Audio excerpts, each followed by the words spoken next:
Hello, this is Chris Heasley with the Chris Heasley Radio Show, and on tonight we're going to give you an overview of the upcoming elections for Houston City Council. Houston, one of the largest metropolitan areas and one of the fastest growing metropolitan areas in the United States, is having their upcoming City Council election, and we're going to cover that here for you tonight. And on tonight's show, we have a candidate running for Houston City Council, Sonia Rivera. Hi, everyone. Thank you for having me, Chris. Thank you for being on the show. And so Sonia's going to get us up to speed on everything involving the Houston City Council upcoming election. So, Sonia, it's very good to see you tonight. Thank you. Thank you. So there is a special election taking place right now in Houston City Council. Letitia Plummer is the current council member for the at-large position number 4, and she vacated the seat so she can run for another office. So she, the ultimate victor of this race will take office on January the 1st for the next 2 years to complete that term, which ends 27, it would end December 31st of 2027. But it's a great opportunity. It's a unique time right now for conservatives, for Republicans.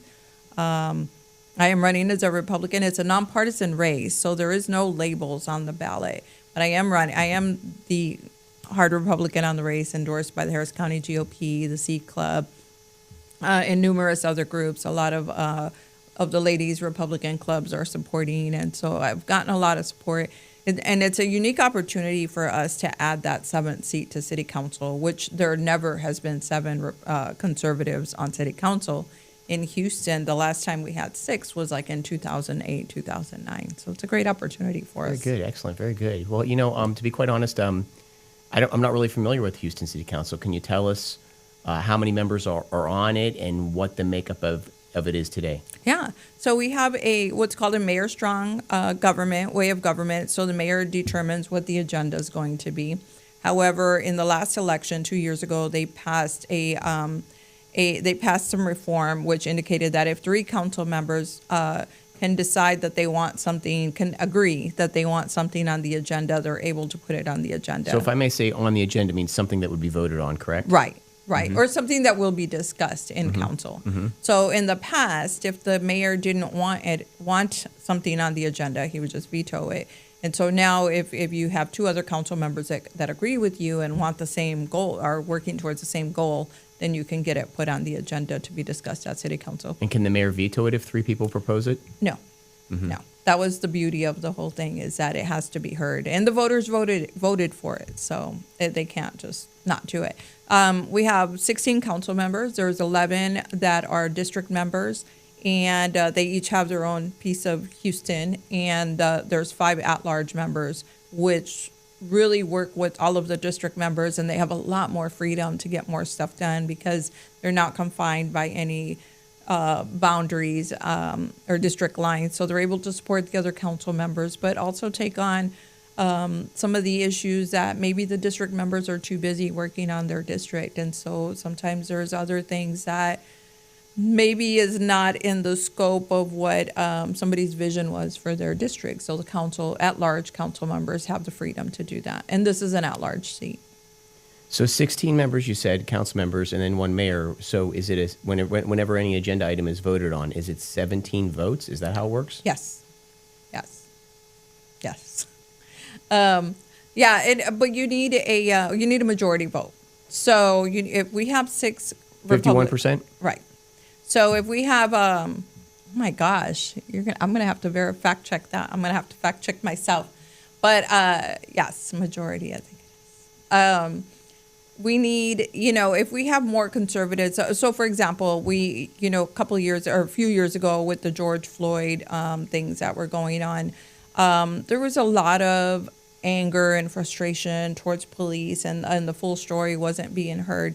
There was a lot of council members at that time that were really advocating to implement what was, I don't recall the name of the program they wanted to implement, but it was sending out social workers to particular scenes to assist the police officers. And they were talking about we needed less police officers on the street. We had too many, and there was just a lot of that So conversation. they wanted social workers to do the role of police. Basically, like on calls where there was like a domestic violence type thing. Because it was believed that the police were inadequate. So this was hugely condescending to the police. Exactly. And it also... And it was a statement from the left that they have no confidence in our police force. Absolutely.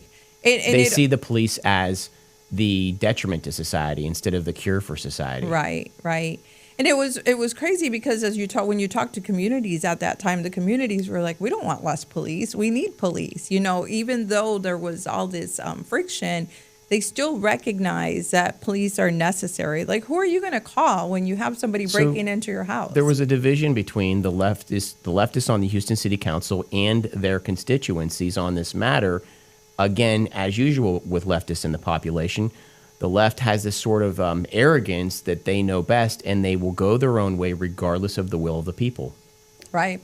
That's exactly what was happening, and that has happened a lot through the years.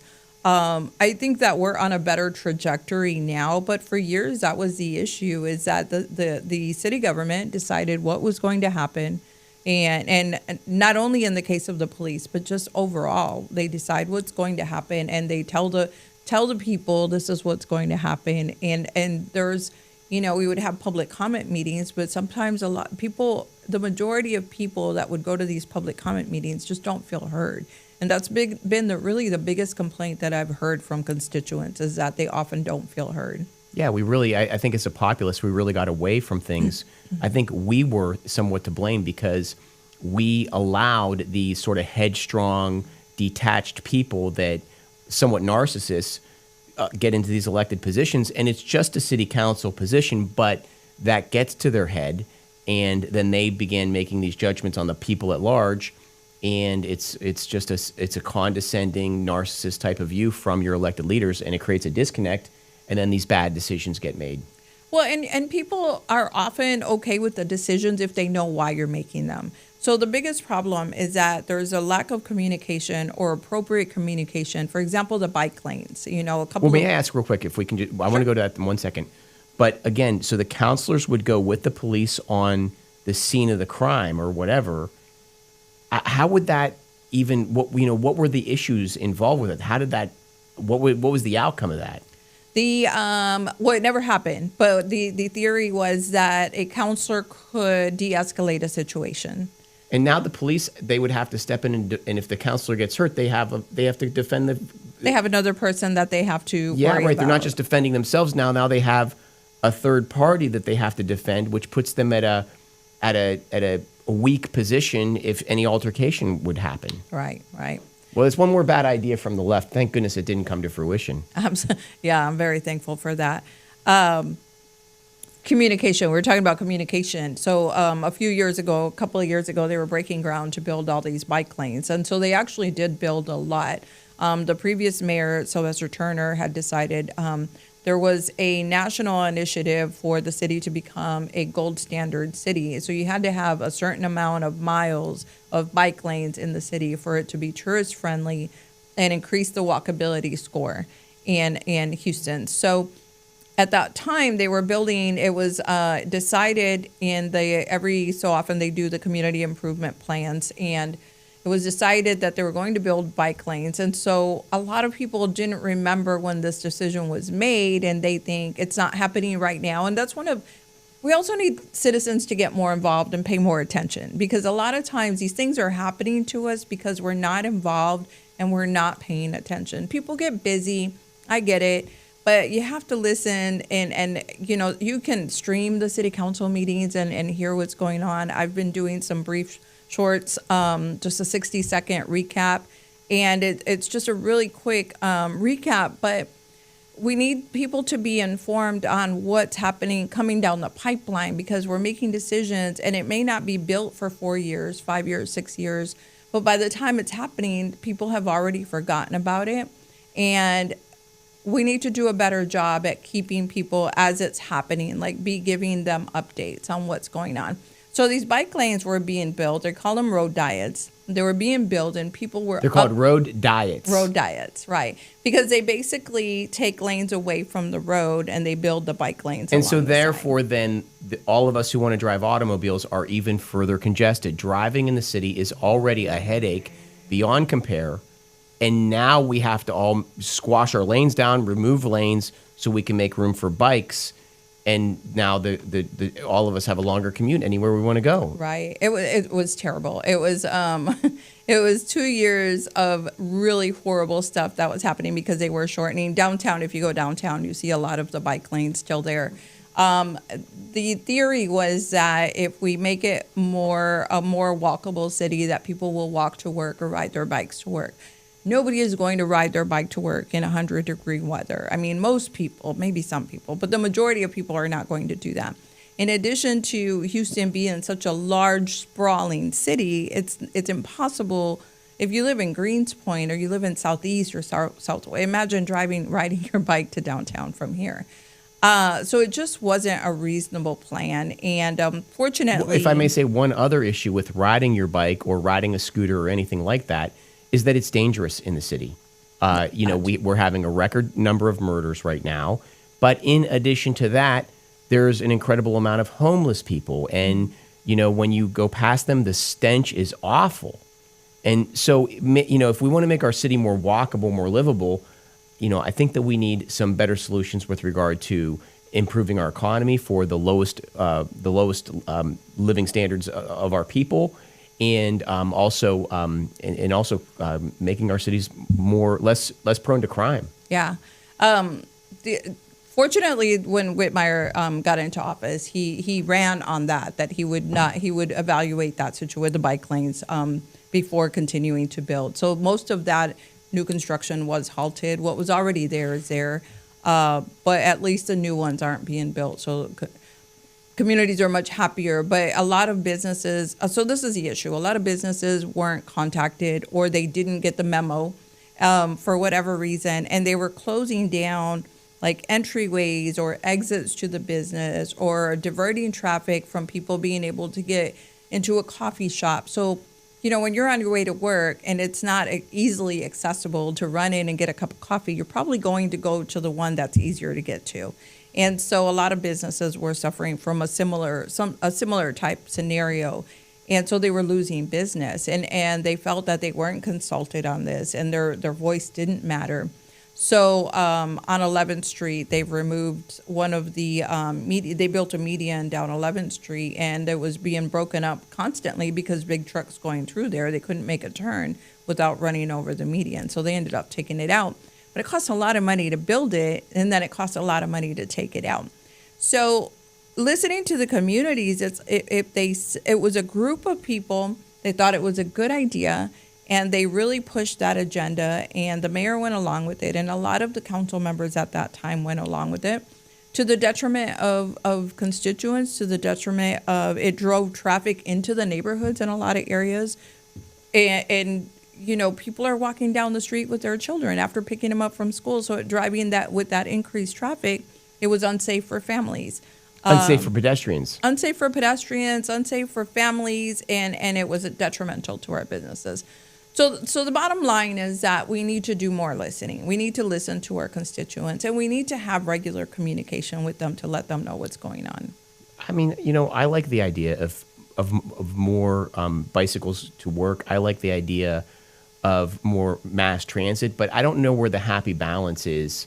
And I wouldn't support that project because I have to go into the city on a daily basis, and it is already a pull your hair out nightmare. Yeah. And the mass transit is another issue. We have so many buses that are not, people aren't riding the buses or not riding the Metro Rail because of safety concerns. And so that really needs to be cleaned up. And again, as I stated before, I feel like we're going down a better path. It's taken years for us to get to this point, but I think that we're turning a corner and we're on the way to a better Houston. And I feel that a lot of the council members are doing town hall meetings now. They're doing the at-large members are doing town hall meetings and the district members. So I think that we're making I think that they finally realized, or the new incoming council members have realized that this is what people want. You know, if you're really paying attention when you're out there campaigning, then you know what people want and what they don't want. And it's your responsibility as their representative to hear them and to at least let them know why this is happening. If sometimes you have to make hard decisions and it doesn't make everybody happy, but we have to be able to communicate with people and let them know, hey, this is why this is happening. So. Very good. Very good. This is an incredibly informative interview. Really appreciate your time. Tell me, what is it that why are you're running for city council at large position, correct? Yes. And the position has been vacated by the previous candidate, correct? By the she's a current council member until the end of the year, and she's vacating it. It's at large position 4. She's vacating the position so that she can run for another office. So it's an open seat. And are there a lot of competitors in this race? There are. And you're the only conservative. I am the only Republican. Yes, conservative. There are 15 candidates, and so this is a really great opportunity. And the previous incumbent that's leaving the seat, were they a lefty? She's very lefty. Yes. She was one of the leading voices. I mean, right there, Houston's dominated by leftists, and I think that's a big reason why these projects like the bike project didn't go over. It's a big reason why our city's filled with crime. They wanted to put these counselors with our police officers, putting our police in harm's way, putting the counselor in harm's way. These are all leftist ideas that are not rooted in reality. Yeah. It's a unique opportunity, as I mentioned before. It's a unique opportunity for us to get another voice on city council. And, there's a lot that one council member can do, but there's power in numbers, obviously. And the more conservative members there are on city council, we can make better decisions. The mayor can be supported. The mayor is relatively conservative. Even Republicans are pretty satisfied with it. But I wouldn't call him, I don't know his story, but tell me if I'm right. He's not really a Republican or a conservative. He's just a lefty, but not as lefty as the other ones. There you go. Right? There you go. Pretty much. I mean, I think we still could find a better mayor than who we have. I think he comes from, and this is just an opinion, because I don't know him that well, but just what I've seen so far, he's really, really for the people. He is an old school Democrat. My family, way back in the 60s, they were Kennedy conservatives, and Bush Republicans, and Reagan Republicans. So I think that he would, a lot of people in the Democrat Party say they didn't leave, the Democrats. And his name is John Whitmer, right? John Whitmer, yeah. Yeah, Whitmer. Okay, please keep talking. And a lot of people, in the party say, I didn't leave the party. The reason why people are coming over to the Republican Party is that the party doesn't represent them anymore. So I think he's probably one of those that's just, he's been a Democrat for so long, but he's moderate, and at the end of the day, he's doing a much better job than what we had before. I feel that he's being more transparent. I feel that he does hear council members.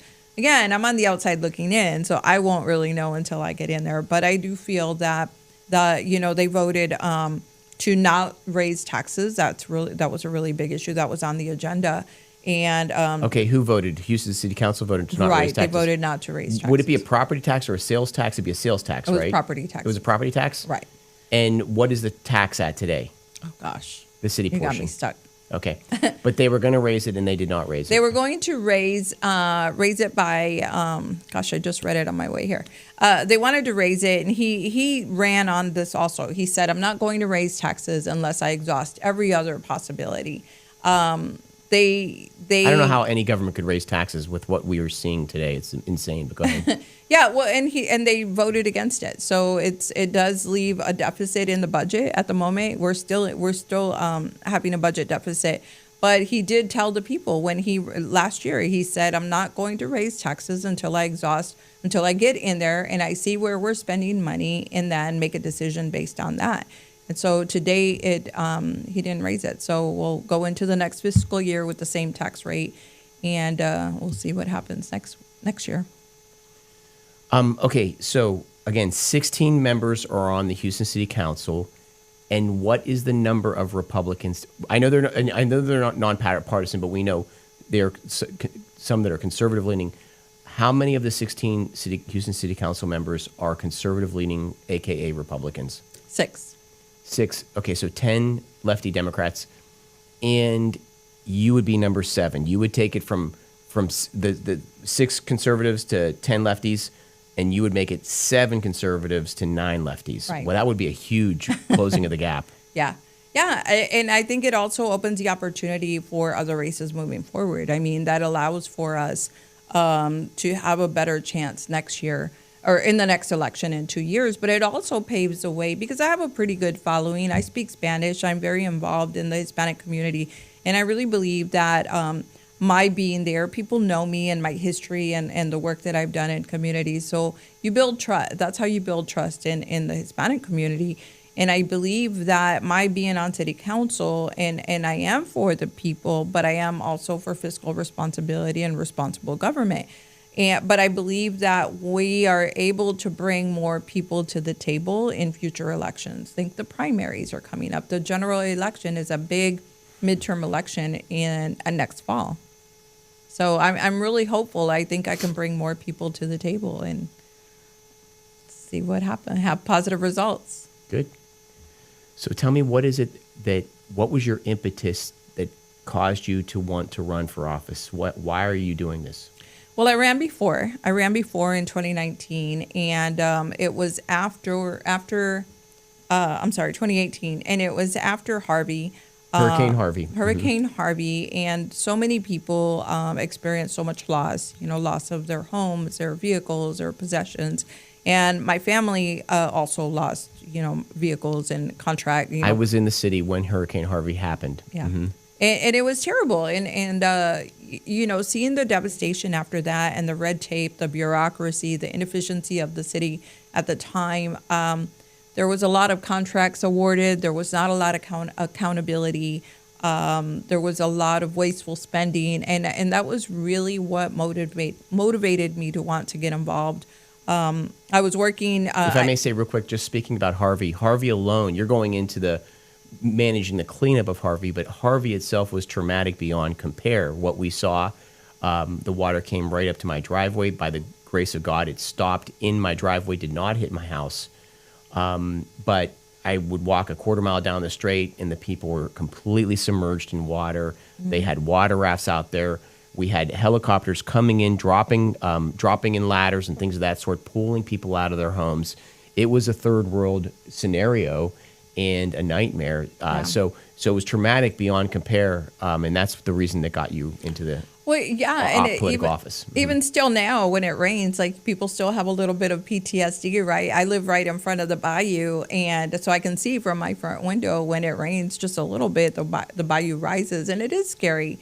In the area I lived in at the time was the Braeswood Bayou, and all of those people had to put their houses on stilts. I mean, talk about a costly venture that hit the whole city. We had to dig the bayous deeper, and people had to put their houses on stilts. And now these people, when they come home and they have their bags of grocery, they got to walk up the equivalent of 1 to 2 levels of stairs to get into the house. It's not a good way to live. Yeah, and so many people flooded over and over in that area. It was just terrible.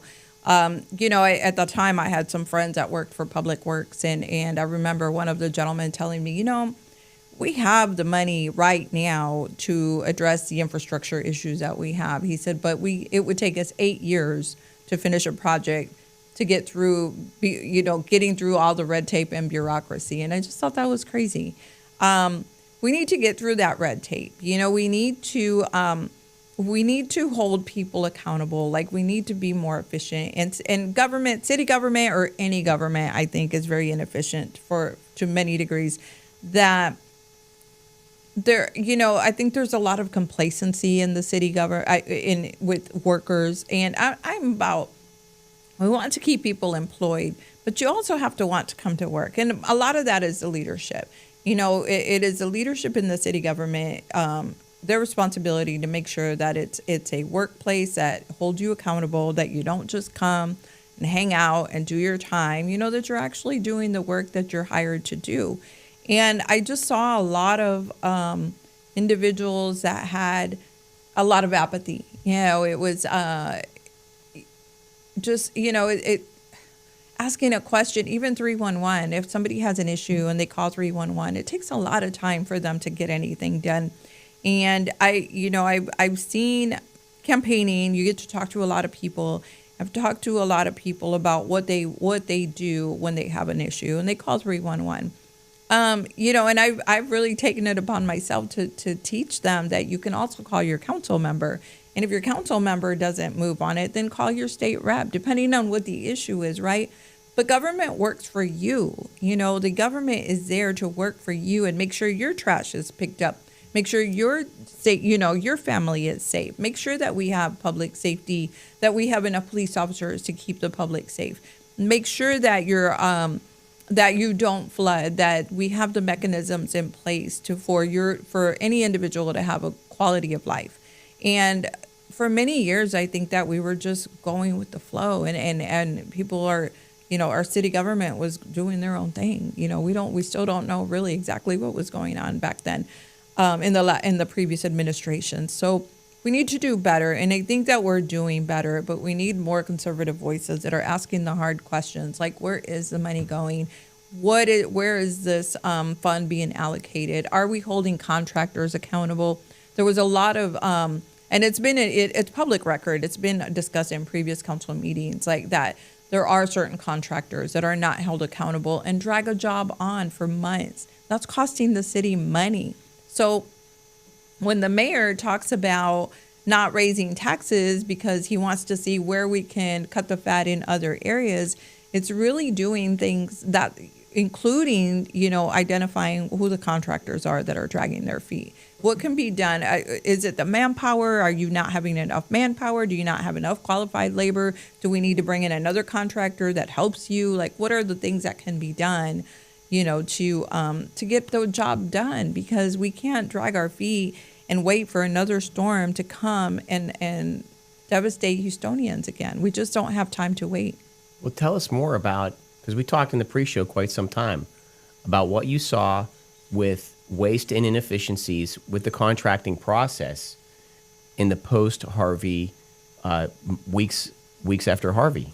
I was working with a contractor within the city of Houston. He was a contractor that was brought in to address some of the issues that the city, to address, for example, taking constituent calls if they had been flooded. They were trying to access programs that would help them remediate their issues. There was other departments that were processing invoices, which is where I was. And I just, sometimes the individuals that were working for these contractors, such as myself, were sitting there for days, basically twiddling our thumbs because we didn't have our marching orders, basically, or we were waiting on information. We were taking up a particular the 50th floor of one of the Shell building at the time. Because the city also flooded, City Hall also flooded, so they had moved a lot of the departments into another building, and there was just so much bureaucracy and red tape. If I had a question, I would email or make the phone call and wait for a response, but they were down the hall. So I thought, well, if I can't get a response here, let me just walk over there and see, hey, when can I get a response from you on this thing that I emailed you about? And, too often I got a response like, oh, such and such, so-and-so is out today. That's their job, and they'll be back, in a couple of days. So you should not have to wait if you're trying. You can't keep the city moving like that. If you're trying to process something, your bill collectors are not going to wait for you to come back and, from a sick day. So that's the city of Houston is a business. It has to be run as a business. And to do that, people have to do their jobs. And if somebody's not there today, who else can do that job while they're gone?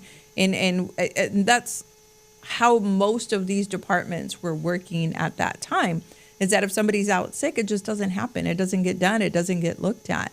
And, I hope that things are being done differently. I know that they've taken a lot of steps in the last couple of years to address some of these issues. And, the mayor had a big Doge thing that he did earlier this year. And so I think that helped a lot. It's like, let the people go. He didn't let them go. He gave them options. So it wasn't like this massive firing. People had the option to retire. But I hope that process cleaned up a lot of that those issues, and it's time will tell. Time will tell how effective it was, but it needs to be. We need to continue monitoring that. We can't just make a decision and then expect to leave it alone for the next 2 years and think it worked. And that was one of the things that was happening with the bike lanes. It's like they decided to build it, but nobody ever went and did a study to see if it was effective or how it was working or how it was impacting businesses. So we make a major decision that's impacting our constituents' lives. We have to be able to go back and say, hey, is this working? So I'd like to take a second for our product, our featured product. And our featured product is the X39 patch. The X39 patch. And this is photolight therapy that stimulates your stem cells. It's truly incredible. I came across this because of Maria in Fort Worth. Maria had fallen, hit her head in the shower, had headaches for 10 years. She began wearing the X39 patch, and the headaches went away. David up in Dallas, he was beginning to see spots, and he wore glasses. He used the X39 patch, and the spots went away. He does not need glasses any longer. I have a friend who's a PTSD war veteran. He requires heavy sleep meds at night to sleep. But with the patch, after 14 days of use, he no longer needs those medicines, and he sleeps great. And as far as myself, it's incredible. After 40 years old, we have the pressure on our bladder that causes men to have to go to the bathroom all the time. But with this thing, it's gone down like 90%. It's incredible. It's the X39 patch. What it does is stimulate your stem cells. Stem cells are the heart of making a person young again. And ours are largely repressed because of everything that they put into our foods and the toxins in our society.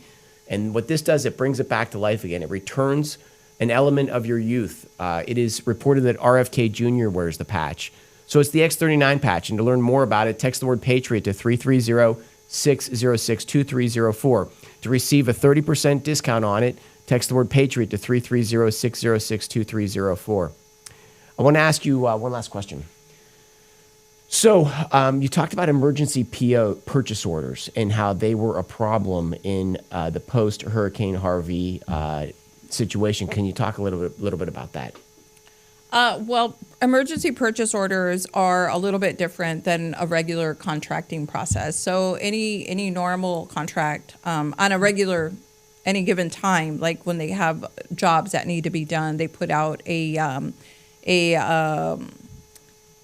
escapes me what it's called, but they basically a bid. They put out a call for bids to be submitted, and they go by who can do the job, who has the capacity, the financial backing, yada yada. So emergency purchase orders don't follow the same guidelines because it's an emergency. So it's who's in our query that we can reach out to. It was a really difficult time. There was so much need. So it was really just people that were in the database, who has a history with the city, who's done this, who's done that. I really didn't go back to look at what the selection process was, but there was a lot of contractors that were just basically called up one day and said, hey, you have a job, you do concrete? Okay, we need a concrete guy. And what do? You do drywall? Okay, let's get you in. And so that's kind of, they've already been vetted to some extent for their capacity, obviously. They have to have insurance. They have to meet certain requirements. But there was a lot of contractors that were brought to the table because it was an emergency. They didn't have to go through the bid process. So it's almost like a little trial and error. It's like, if it's not working out because maybe they didn't have what they said they had, or maybe 2 years ago they had it, but they didn't have it then. But we were just in such a dire need of people to get the work done that we were, contracting a lot of people. But it would be worth going back to see what the effectiveness was. And I don't recall if it was ever discussed afterwards to see which contractors were successful. I would hope that they did, which contractors were successful, which contractors got the job done, in under the expected time and under budget, or were on time at all. But the emergency purchase orders operate, they just work differently. So we need to be more, I think, have more oversight when it comes to emergency purchase orders, which was what I was there to do. But what I discovered was that there was people above me, that really called the shots, made the rules. And so I was just processing information. But that's where I really saw the inefficiencies of a lot of these contractors that just weren't submitting the documentation that was necessary, or didn't really know what they were supposed to be doing. So in other words, you're asking, you want to make sure that the money's going to the appropriate measures, and when you ask for information to confirm that, they don't have information to give to you, so you don't know if they are just putting this money in their own bank account. You don't. Theoretically you don't. They're all businesses, and so, but theoretically you just don't. And it's just good practice to have checks and balances. I'd like to think that people are doing the right thing, but checks and balances, that's what they're there for. You have to be able, if you submit the documentation, you have nothing to worry about, but there's always somebody that, you want to trust that people are doing what they're supposed to be doing, but you have to have oversight because you just never know. Great. Well, I really enjoyed the hour with you, Sonia, and I find you to be very knowledgeable of the issues for the city of Houston. Very informative hour. So tell us again, when is your election? Early voting is taking place right now. It's over on Friday is the last day to vote early. It's from 7 to 7. There's numerous polls around Harris County and Houston that you can go to. Just take your ID. I voted today, actually. And election day is on Tuesday. I am the Republican in the race. There's no labels behind the candidates' names. I'm number 5 on the ballot, so you have to look for me and know that Sonia Rivera is the Republican candidate. We can win this race if we get Republicans out to vote. Most likely there'll be a runoff, but hey, if we get enough Republicans out there, then maybe I can just win it outright. That would be great.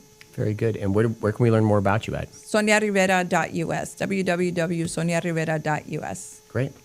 Thank you. Well, thank you very much. I enjoyed the hour. And this is Chris Heasley with the Chris Heasley Radio Show. We will be back this week on Saturday. Looking forward to it. Have a great week.